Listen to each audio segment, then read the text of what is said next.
أعزائي الطلبة مرحبا كيفكم؟ last lecture I ended up with this block diagram اللي هو يمثل لي state variable equation of a system اللي هو كان spring وماس ودامبر. فراح أبدي من هذا الجزء حتى أكمل. إذا إحنا صار عندنا هذا البلوك diagram I can write the state equation from the block diagram. Why I am writing this? Because later I'll show you that this method is easier than the methods given in the book. From this equation you will see that x1 dot here, x1 dot equal x2. Okay? x2 dot, this is a summary, equal to this plus this plus this. Don't forget these are two summers, but I can put them in one summary.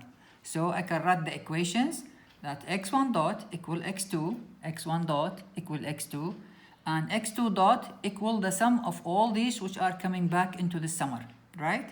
I wrote x2 dot equal to all this, which means that I can write x1 from x1 dot equal to, that's mean a equal to 0, 1, and the other row is minus k over m. Don't forget there is a minus here. Minus k over m minus b over m, and b is the input from here, 1 over m, so it's 0, 1 over m, and c equal, because y equal x1, c equal 1, 0, of course x. This is the C matrix and this is the D matrix.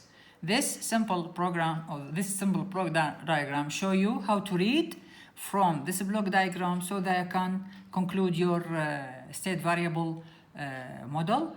This method is considered easier method. I'll show you later why it's easier and why it's important.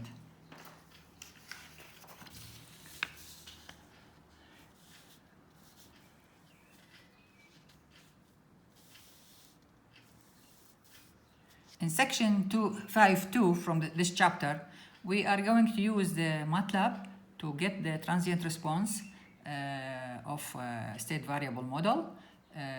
Some of the instructions which are very important is system equal steady state A, B, C, D, or for unit step we can use after this step for system, or step A, B, C, D you can skip directly, you can use this.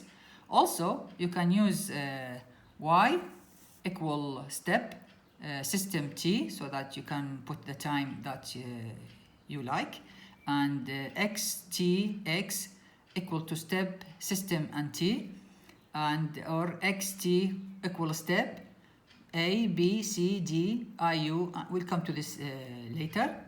So I'll demonstrate to you a simple example. Not simple example, but an example to show this instruction. First of all, I'm going to talk about what's called transfer matrix. You remember we're talking about transfer function. This is when you have single input, single output. In the classical control, we'll have y equal y over the input r equal g of x. Now we're going to have what's called transfer function. This happens when you have a multi-input. That means the input is u1, u2, u up to ur, and y is a multi-output, y1, y2, and up to ym. So we have, I'll talk about system with multi-input, multi-output. Okay? When we have such a system, then we'll have the following.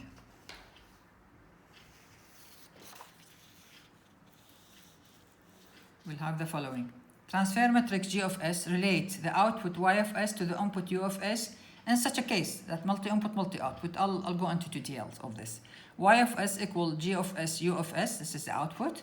Where G of S in our, because we are studying state transition, state variable model. So G of S equal C, as you know, times CSI minus A inverse B plus D. This is what we call transfer matrix. If we have multi-input, multi-output. If we have single input, single output, we'll have this is as a matrix, but it's not a transfer matrix. It will be like a state output differential of the output.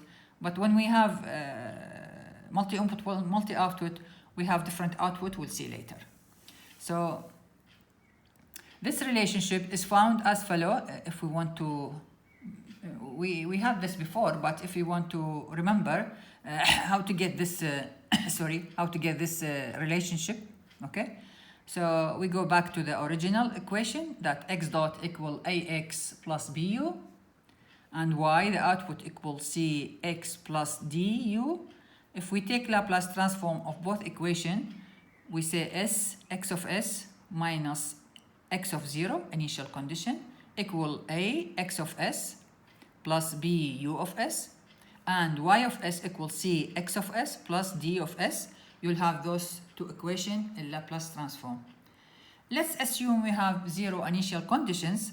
Then we'll have the following. We'll have x of x.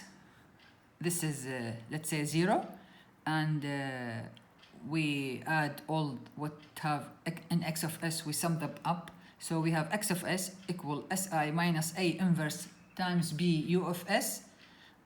This is if we substituted in y to get rid of x, which is the intermediate variable.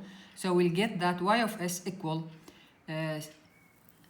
c times si minus a inverse b u of s plus d u of s. Get u of s out. This is like this. Okay. U of s. Then we have y of s equal c times si minus a inverse b plus d u of s. So y to u equal this one, which is something I think you know, but we have to start with it so that I can go up a level a bit, so to see the multi-input, multi-output situation.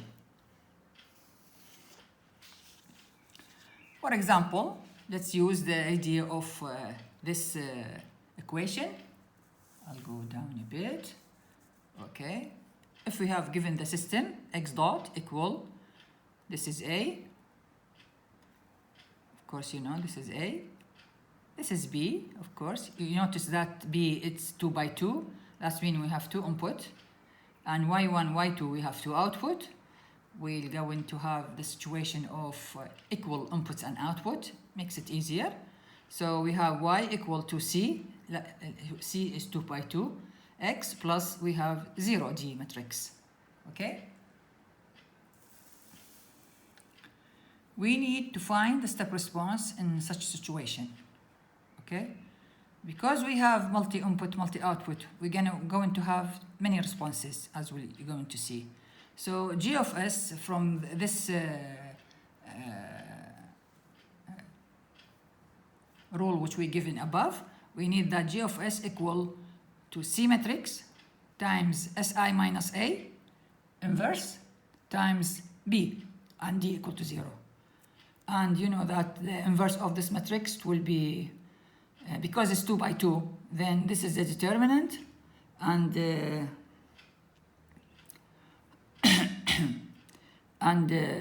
this will be, we swapped those and the inverse, and this is the B matrix.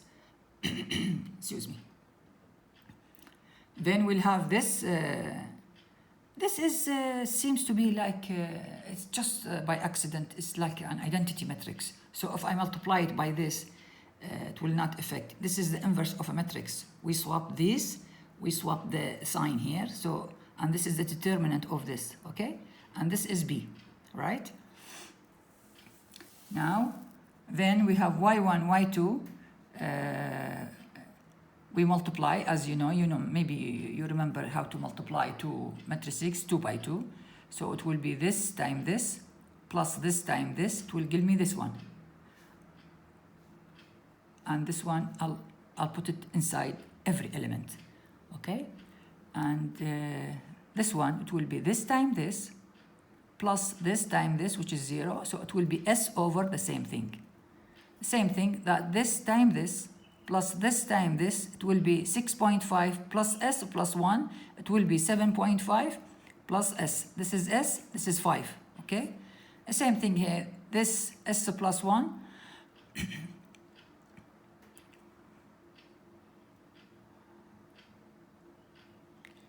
so I'll have all the elements in here.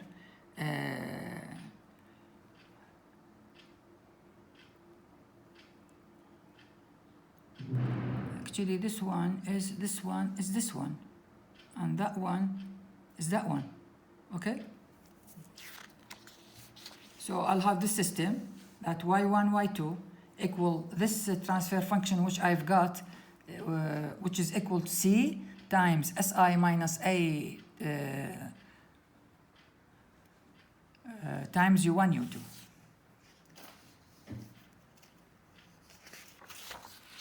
Now, this means we can write this last equation as y1, y2 equal g11, g12, g21, g22, u1, u2.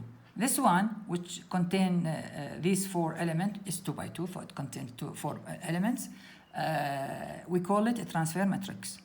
Why we call it a transfer matrix? It's a matrix. It's a transfer function. It's a relationship between an output and an input, but it's a transfer matrix because we have two input, two output. And if we look at the element here, we'll see that y1 to u1 equal g11, which is that one, is equal s0 minus 1 over the determinant, and y1 over y2 equal g12 equal s over s squared plus s plus 6.5, which is the determinant, and so on. y2 over u1 equal g21, that one, which equal s plus 7.5 over the determinant, and y2 over u2 equal 6.5 s squared plus s plus 6.5. This last example which we given to show the idea of transfer matrix has two input and two output, as I said. Hence we had four transfer function, those the element transfer function which I'm talking about. I'll go back again. Those four. So if I have four transfer function g11, g12, g21, g22, then if I want to see and study the step response, I'll have four responses. Okay? The four individual step responses can be plotting using the following command, which is step again, same thing, the same instruction, and or system steady state A, B, C, D, or step system. We're going to see this program. We call it program 5.1 on page 176. Okay.